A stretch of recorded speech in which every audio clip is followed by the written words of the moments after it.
कि मुटु तथा धड्कन रोग विशेषज्ञ आज हामी एन्जियोप्लास्टीको बारेमा कुरा गर्न गइरहेको छौं। विशेषतः हामीले एन्जियोग्राफी गरेर जुन चाहिँ एउटा जाँच हो त्यो जाँच गरिसकेपछि मुटुको रगतको नली जुन कोरोनरी आर्टरिज भन्छौं त्यो बन्द छ कि छैन भनेर हेरिसकेपछि यदि सिग्निफिकेन्ट बन्द रहेछ, ब्लकेजहरु रहेछ भने त्यसलाई चाहिँ हामीले जाली हालेर स्टेन्ट हालेर खोल्ने विधिलाई नै एन्जियोप्लास्टी भनिन्छ। विशेषतः मुटुमा दाहिनेपट्टि एउटा देब्रेपट्टि दुईवटा नसा हुन्छ जुन रगतको नली हुन्छ कोरोनरी आर्टरिज, त्यो चाहिँ ब्लकेज छ भने चाहिँ हामीले त्यसलाई चाहिँ जाली हालेर खोल्नु पर्ने हुन्छ ताकि त्यहाँ रगत फ्लो चाहिँ स्मुथली फ्लो होस् भन्नको लागि।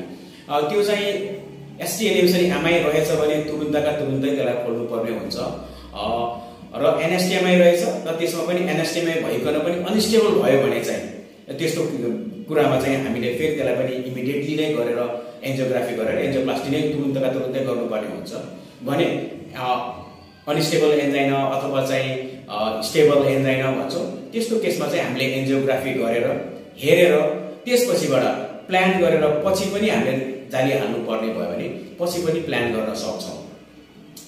भने त्यो एन्जियोप्लास्टी चाहिँ हामीले कसरी गर्छौं त भन्दाखेरि एन्जियोग्राफी गरेको जसरी नै धेरै जसो चाहिँ हामीले रेडियल आर्टरीबाटै हामीले हातबाटै गर्ने गर्छौं भने हातबाट कसैको भएन भने चाहिँ हामीले खुट्टाबाट जुन खुट्टाको जाङबाट भन्छौं फिमोरल आर्टरीको रुटबाट चाहिँ हामीले गर्ने गर्दछौं।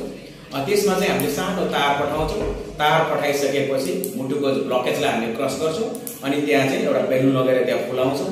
त्यसपछिबाट हामीले जाली लैजान्छौं, जाली लगेर त्यसलाई चाहिँ जालीलाई त्यही फुलाइदिन्छौं अनि जालीलाई त्यही छोडेर हामीले चाहिँ तारलाई चाहिँ सबै चीज निकालेर चाहिँ हामीले त्यो ब्लड फ्लोलाई चाहिँ हामीले खोलिदिन्छौं। यसरी नै हामीले चाहिँ ब्लकेजलाई चाहिँ खोल्ने गरिन्छ र यो भिडियोमा पनि हामीले एन्जियोप्लास्टी गरेको देखाउँदछु, यसको पछाडी हेर्नु होला।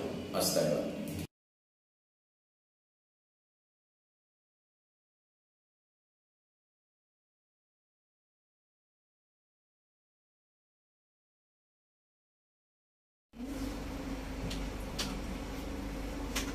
Sir, agent just